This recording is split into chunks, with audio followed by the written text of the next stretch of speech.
What do you find most fulfilling about working with military and government to serve your country? Look, these are people who show up to work and decided to do that for a living, decided to do that for their lives, not to get rich. You know, when I get to speak to or work with the military or those in government, not a single person there showed up to get rich. None of them, zero.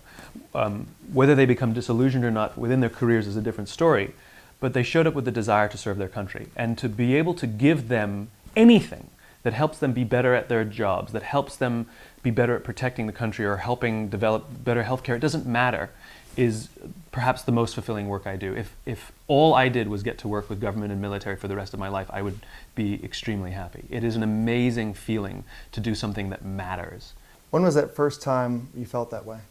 The first time I felt that way, I got to go to the Pentagon for the first time a few years ago, and just walking the halls, you're pretty struck by it. You know, I think DC as a town does that as well, but you know they also deal in power. But when you walk the halls of the Pentagon and you see, you know, all these people walking around in various uniforms who've committed their lives to a life of service, it's pretty humbling. It's pretty humbling.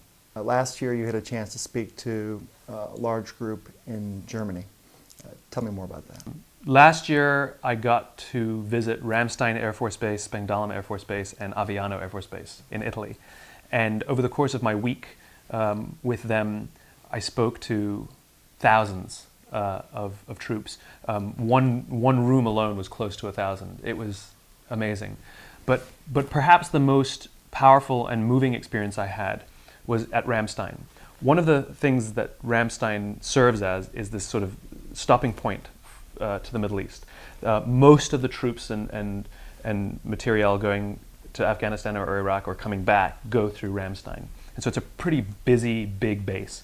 And one of the missions is to return home the wounded warriors who were brought to Germany for treatment in the hospitals there. And when they can come home, they will bring those wounded warriors home. And part of my tour was to go through the facility where they sort of the way station as they sort of were taken out to the plane. And so we was taken around there and shown the facility. And then we went out onto the flight line where there was a C-17, big Air Force cargo plane, configured to bring wounded warriors home. You know, they had bunks and they had medical equipment in there. And they loaded up, say about 15 to 20 wounded warriors, some who were ambulatory and some were carried on stretchers. My job was to just stand there and observe. That was my job.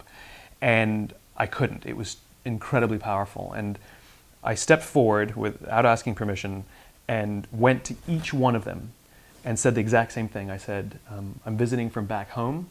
I'm a civilian. And I just wanted to say thank you to you for what you do for us. And I paid them a token of inspiration, which are these tokens I carry with me.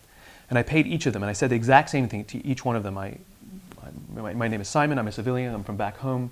I just want to say thank you to you guys for what you do for us, and I pay them a token. And there was this one young guy who was lying on a stretcher. He was under a blanket, strapped in. He had a tube hanging out of every orifice, oxygen over his mouth. And I turned to him, and he sort of looked over to me from his stretcher. And I said the same thing. My name is Simon, I'm a civilian, I'm from back home, and I just wanted to pay you this token of inspiration to say thank you to you for what you do for us. And I held up the token and I said, I'll give it to somebody else to hold for you for when you get back home, because clearly he was under this blanket in the stretcher all strapped in. And a hand comes out of the side of the blanket, right?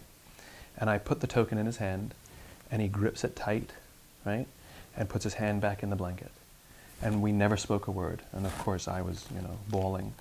And I learned something that day. I mean, that day changed me. I don't have much of a right to complain about my bad days, And even when I was there that week, I remember the jet lag hit me very hard and I'd be falling asleep at dinners and they kept asking me to do more and more and more stuff. And the old me would have said, I'm going to decline, I need to take a rest.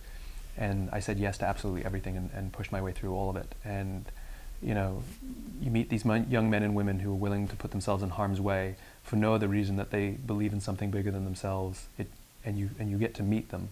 It changes you. It changes you.